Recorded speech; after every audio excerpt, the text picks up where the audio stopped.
para conversa.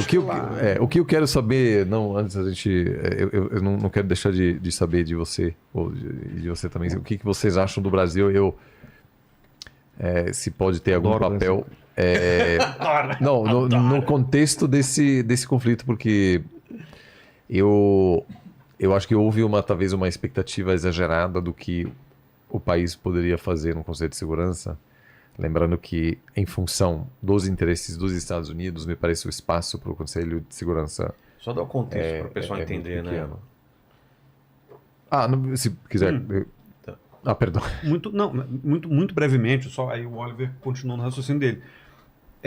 Desde que começaram os ataques no dia 7, o Brasil tentou se posicionar de maneira muito clara pela mediação. Primeiro, assim. Mediação, pelo fato deles ocuparem temporariamente. Aí calhou de o Brasil ocupar, neste momento, no mês de outubro, a presidência rotativa do Conselho de Segurança da ONU, que dá ao Brasil um poder adicional de agenda. Basicamente, Entendi. O Brasil ele tem capacidade de convocar reunião e pautar algumas coisas. Pois bem, o Lula, na quarta-feira, dia 11, postou nas redes sociais agora não é twittar, né? Agora é postar no X. Complicado. Ele postou no X uma mensagem dizendo que ele estava solidarizando com as crianças israelenses e palestinas, condenava o ato terrorista do Hamas, e inclusive ele deu o nome. Muita gente estava criticando, por que o Brasil não chama o Hamas de terrorista? Eu posso voltar a isso depois, mas falou de ato terrorista e falou, e essa foi a cereja do bolo interessante, é hora de fazermos uma intervenção. Ele usou essas expressões: intervenção humanitária internacional. E como nada, a gente bem sabe, nada na diplomacia é trivial, quer dizer, a palavra sabe, milimetricamente calculada para dizer aquilo que ela está dizendo. Por isso que nota diplomática é tudo sem graça, porque a linguagem ela tem que ser sempre muito... Para não dar margem... Para não dar margem para nenhum. Ou para dar margem para a vagueza da coisa também. Às vezes você não quer dizer alguma coisa, então você diz de um jeito que não está sendo dito. Mas no caso disso, aí eu acho que é o contrário. Falou-se numa coisa que nunca tinha sido colocada em discussão, porque uma coisa é falar em corredor humanitário, que é, claro, o primeiro capítulo da história, mas outra coisa é falar numa intervenção humanitária internacional, que provavelmente envolveria outras coisas para além do corredor humanitário. E desde então o Brasil vem trabalhando intensamente no Conselho de Segurança para garantir a aprovação de uma resolução que viabilize ao menos o corredor humanitário, que nada mais é do que criar uma zona tampão entre a cidade de Gaza, que fica no norte de Gaza, e Rafah, que fica no sul de Gaza, para deixar as pessoas saírem pelo Egito. As pessoas de dupla nacionalidade, os palestinos, por enquanto. Porque não há espaço hoje para... Bom, ou pelo menos viabilizar de forma segura o deslocamento das pessoas do norte ao sul de Gaza. E isso foi a diplomacia brasileira agiu muito rápido, muito bem. Eles fizeram um grande esforço. Primeiro, eles tiraram centenas de brasileiros que estavam em Israel e que voltaram para o Brasil. Não sei se milhares, mas certamente centenas. A enorme maioria evangélicos em viagem religiosa. Sim. O padre Marcelo chegou no mesmo dia que eu cheguei lá. Então tinha alguns católicos. Porque todo mundo peregrina em Jerusalém. Sim, eu estive lá em fevereiro. Pois é, católicos vão para lá, tem muita excursão. Evangélicos vão para lá, em muito maior número que católicos, inclusive, e você tem os judeus que moram em Israel, judeus brasileiros que moram em Israel. É uma comunidade forte. É uma comunidade grande. Sim. Então, assim, o Brasil fez um esforço, e olha que legal. A gente reclama do SUS, cara, mas olha, a diplomacia brasileira paga o avião para trazer os caras de volta. Se você é um inglês judeu, tem que pagar passagem para voltar, americano, tem que pagar passagem. O Brasil paga tudo, o avião da FAB, o Brasil aluga, freta avião. Legal. Os de Israel foram fáceis de tirar. Porque apesar da restrição dos voos no aeroporto Ben Gurion, você conseguiu ajustar. Continua acontecendo, tá? Sim, são vários. Ontem chegou... continua. Agora, o problema dos brasileiro-palestinos em Gaza é que eles querem sair. Muitos têm dito, dando entrevista na televisão e tal, que tá péssimo, não tem o que fazer. Teve um vídeo de uma menina que eu fiquei super comovida, a menina falando, cara, tomara que seja o último dia, eu não tô dormindo. Minha menina de, 12 anos. E o problema dos palestinos em Gaza é que o Egito não quer abrir a fronteira O Brasil queria que o Egito abrisse a fronteira só para os palestinos brasileiros saírem. O Egito falou, 26, não? São... 26. Todos têm dupla, ou seja, não há nenhum brasileiro sem cidadania palestina. Eu acho que todos são palestinos. Tá. E aí o governo brasileiro fez um baita esforço e o Egito não deixou. O Egito falou, inventou uma desculpa, né? O portão de Rafah foi bombardeado outro dia, não vai abrir, não pode. E aí o Brasil não conseguiu negociar bilateralmente. Eu acho que o medo do Egito não era os 26. Não, era obviamente... Era que abrisse o precedente e os outros passassem. Abre a fronteira. E o Brasil falou assim, então eu vou levar isso para o Conselho de Segurança, porque a ONU ela tem o poder no Conselho de impor uma decisão sobre países que são membros da ONU. Então, por exemplo, se fosse criado um corredor humanitário por uma resolução do Conselho de Segurança, ele teria valor de imposição, de lei, vamos dizer, internacional. E aí o que me deixou muito triste, e aí volto para o Oliver que eu quero ouvir também a opinião dele, mas eu fiquei assim muito consternado, cara, porque o Brasil ficou 3 dias, de sexta a segunda, negociando o raio da resolução, porque assim, na ONU, são 15 países no Conselho de Segurança, cada um quer uma coisa. Então, para você conseguir um texto consensual, é um esforço diplomático, é isso, a vírgula no lugar certo, é a palavra que você vai usar, tem que falar isso, não pode falar aquilo. É um negócio super tenso. E o Brasil tem uma habilidade histórica. O Brasil é um país bom de fazer isso. Ele conseguiu colocar a Rússia, que não queria sentar com os Estados Unidos, os dois sentaram, a China junto, e conseguiram costurar um texto. A Rússia se absteve no final. A Rússia mas se assim, absteve. o que na prática quer dizer... Vai. Sim. A Rússia se absteve, o Reino Unido se absteve, a França votou a favor, a China votou a favor. Então, assim, foram 12 votos a favor dos 15. 2 abstenções, Reino Unido e Rússia. Então, assim... 2 dos 5 membros permanentes. Se abstiveram, 2 votaram a favor. Então, assim, a decisão estava na mão dos Estados Unidos.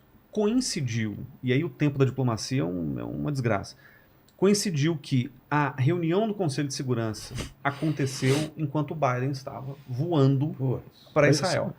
E aí, qual foi o cálculo da diplomacia americana? A gente que assumiu o protagonismo. O Oliver deu uma entrevista no Café da Manhã sobre a situação. O Biden meio que falou, não, eu preciso assumir o protagonismo, porque aí tem as questões que depois o Oliver vai dizer. E o Brasil ficou com as calças na mão. Porque o texto, e assim, eu ouvi de gente que trabalhou lá na negociação, o texto foi entregue para os Estados Unidos disseram que ok, Sim. do jeito que estava... Na verdade, eu acho que não se manifestaram. Não, mas não disseram não. Falaram vai. Eles não disseram não, eles ficaram 48 horas, eu acho, com o texto embaixo do braço.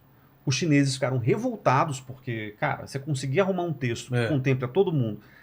Eu acho que o Brasil fez uma coisa legal, para na última hora implode. Porque quando os Estados Unidos vetam, o negócio simplesmente desaparece. Qualquer membro permanente pode vetar, tem um custo jurídico dos Estados Unidos. São 5 membros que a assumiu. França... A maioria esmagadora dos vetos. França, Reino Unido, Rússia, China. França, Reino Unido, Rússia, China e Estados Unidos. Esses sempre foram os que mandam no Conselho de Segurança. Qualquer veto de qualquer um destrói uma resolução. Né? Qual que é o problema? O problema é que, desde o fim da Guerra Fria, basicamente, é muito raro você ver um veto explícito. Porque tem um custo. Porque na época da Guerra Fria era briga Estados Unidos e União Soviética, então eles ficavam vetando. Você não deixa chegar na votação. Hoje você não deixa chegar. Hoje você reúne a portas fechadas, os Estados Unidos falam não vai, o cara tira a resolução, bota na gaveta e acabou. O que é fato é, o Brasil ele tem uma posição, a meu ver, muito privilegiada. Escrevi no Globo, escrevi no Estadão sobre isso essa semana. O Brasil tem uma relação relativamente boa com Israel. A gente só lembra da treta, a gente só lembra da briga. O cara chamou o Brasil de anão diplomático, o Igal Palmot. Tá, mas beleza, passou. O Brasil não aceitou um embaixador que Israel queria que fosse. Passou também, acabou. Hoje a gente já tem embaixador de Israel, tá tudo certo. Já tem o segundo depois disso. Então a relação é boa. A gente está falando de 1 bilhão e meio de fluxo comercial. É um comércio significativo. O Brasil compra muito de Israel. Tecnologia. Aquilo que é, como é que é? O over the counter, né? Aquilo que está em cima da mesa. Também tem compra de tecnologia por trás dos bastidores. Teve uma história hoje que saiu um negócio de... a BIM paralela, Sim. enfim. Mas o comércio com Israel, sobretudo no campo de defesa, aviônicos, a parte de tecnologia é muito intenso. O Brasil, aliás, é um dos poucos países do Oriente Médio para quem o Brasil vende menos do que compra. Então, o saldo para a gente é negativo. O Brasil tem uma boa relação com os palestinos, sobretudo em governos do PT, porque o PT tem uma causa histórica lá dos anos 80. O PT defende a causa palestina abertamente, ainda que mantenha uma boa relação com Israel.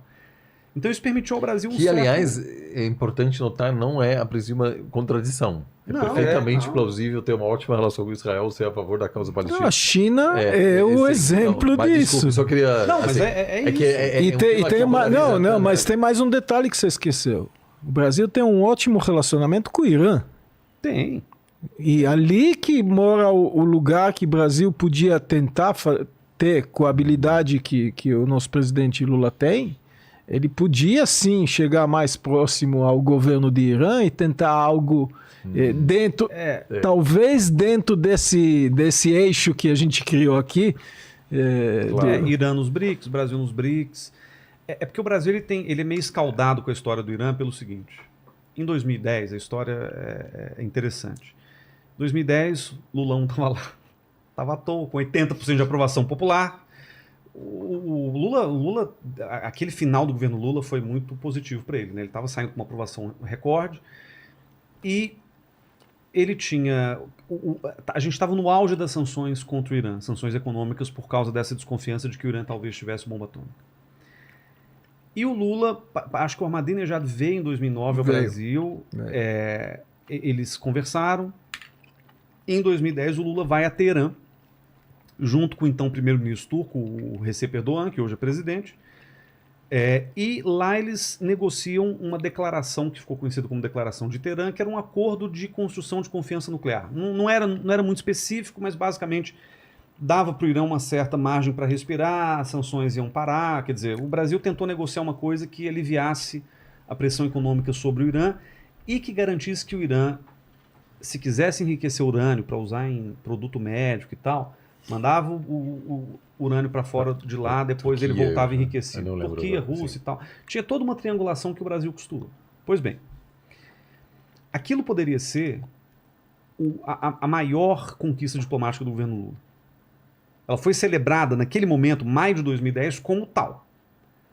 Só que aí os Estados Unidos passaram, no mês seguinte, foi maio, junho, uma resolução no Conselho de Segurança, 1929, em que renovava sanções contra o Irã, a despeito do que o Brasil e a Turquia tinham negociado com o Irã no mês anterior. E foi uma coisa estranhíssima, porque foi a primeira vez na história que o Brasil, sentadinho no Conselho, votou contra uma resolução que foi aprovada. O Brasil sempre está do lado que vota para passar as coisas. Sim. Porque foi uma resolução que os Estados Unidos conseguiram, eu não sei por que meios, apoio da China, apoio da Rússia, apoio da Europa, e ficou lá o Brasil, a Turquia e o Líbano isolados votando contra a resolução. Foi uma coisa meio constrangedora, assim. Ficou péssimo para o Brasil depois.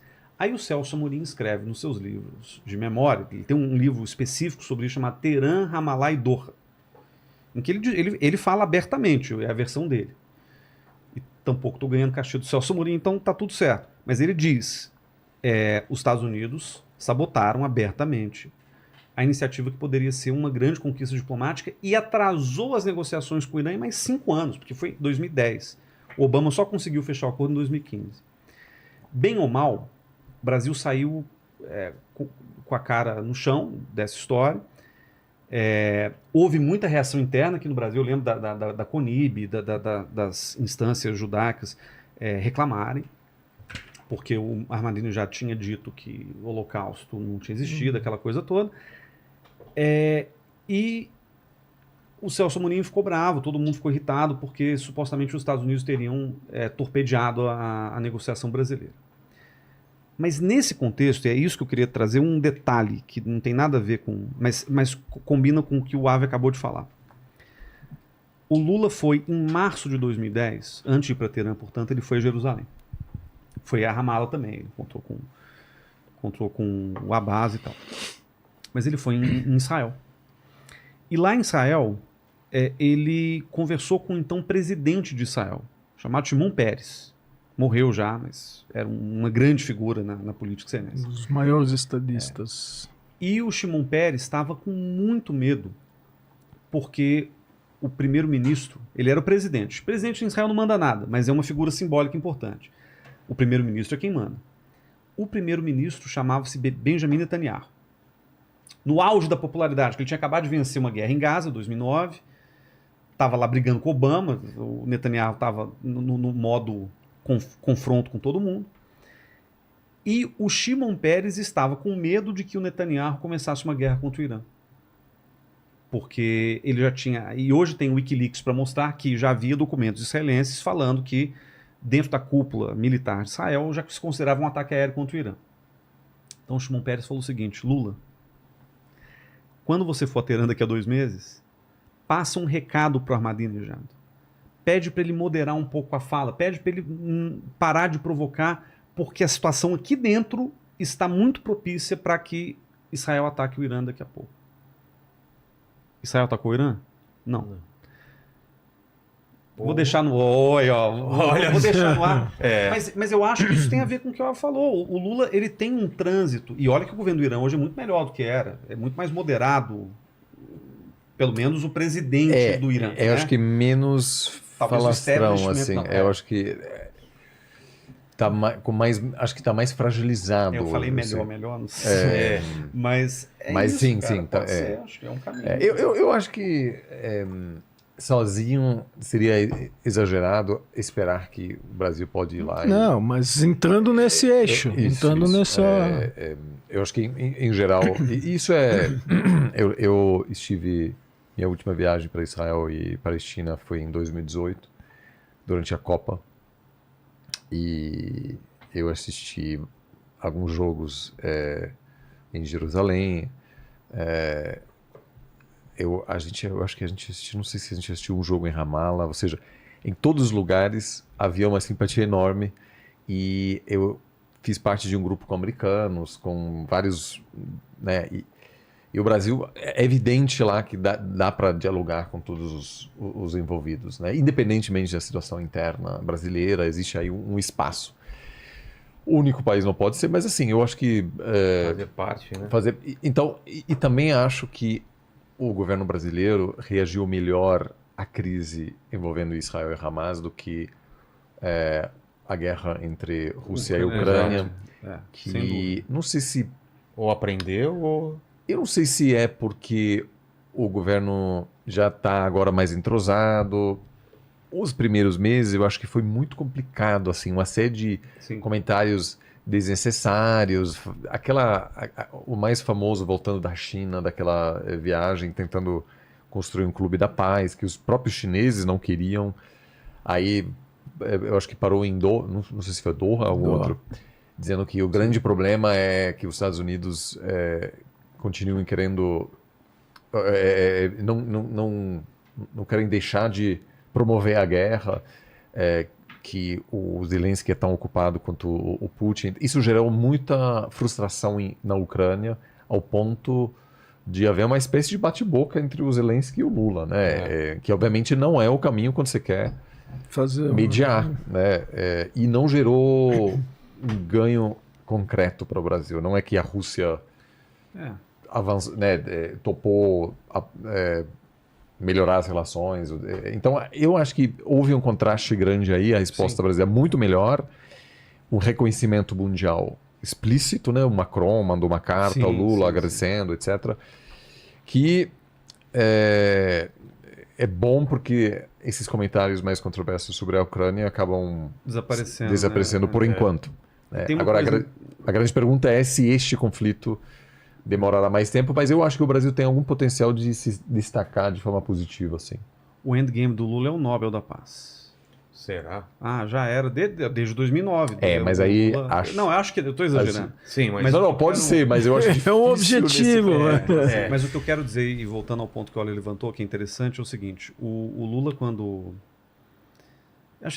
Tem mil razões, mas eu acho que quando o Lula foi eleito, ou mesmo antes de se eleger, na época da campanha do ano passado, a mídia internacional já estava perguntando para ele sobre a Ucrânia. Ele deu uma entrevista para a revista Time em que ele falou, os dois são culpados. Aí você fala, Mas aí tem a ver também com uma coisa do PT. O PT tem uma visão de Rússia que é meio idealizada também, uma coisa da luta contra o imperialismo internacional. Então, o Lula demorou para conseguir calibrar, eu acho, a retórica dele sobre o conflito. Tem uma demanda interna também que atrapalha uma necessidade de agradar um setor. Mas eu acho que, nesse caso, a pressão vinha muito mais de fora. O Lula, convenhamos, né, gente? A gente está em outubro de 2023. O Lula passou... tipo 2 meses de 10 meses no governo, ele passou fora do Brasil, tá aí viajando. Sim. Então, a toda oportunidade, reunião do G7, reunião dos BRICS, reunião do G20, ele pisava no lugar, o jornalista chegava perguntando, e a Ucrânia?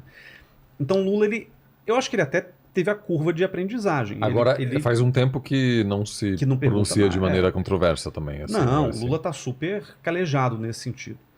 Agora, qual que é a diferença? A diferença é que o conflito Rússia-Ucrânia não tem nenhuma implicação direta para o Brasil, quer dizer, tem implicações indiretas de natureza econômica e tal, mas o conflito israelo-palestino tem,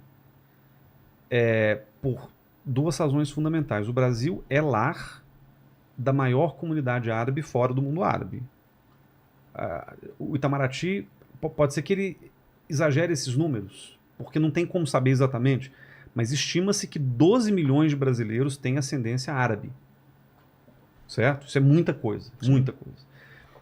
E, assim, aqueles clichêsões ainda valem. O Brasil é o maior país libanês fora do... maior cidade do Líbano é São Paulo. Tem uma comunidade síria muito grande também. Descobri uma vez no Líbano que não pode falar sírio-libanês, porque eles ficam com raiva. Ou é sírio ou é libanês. Você não pode falar, a comunidade sírio-libanesa, para eles não existe.